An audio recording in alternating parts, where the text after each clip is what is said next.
As you get started with each one of the workshops, you're going to want to go to the repo for each of the workshops, which will be linked in the material. And here we'll just look at the React Fundamentals workshop repository. Make sure you smash that star button, and then you can scroll down here, and the first thing you'll see here is the prerequisites. These are some articles or some tools or whatever, some assumptions that I make as you enter this particular workshop. So I'm making some assumptions that you know some of the JavaScript features that I'm going to be using in this particular workshop. So as you're coming into really any of these workshops, having an understanding of JavaScript and some basic HTML and CSS is going to be really helpful for you.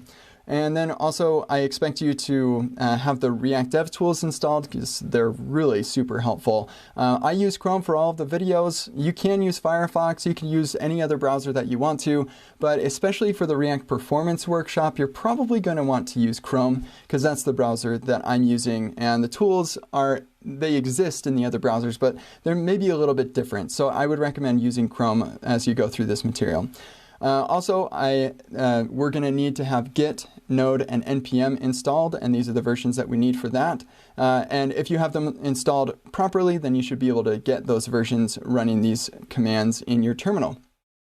And then we'll have the setup script, which is basically the same for all of the repositories. You clone the repository, you cd into the repository, and then you run the setup script. And that's pretty much it as you get set up for each one of these workshops.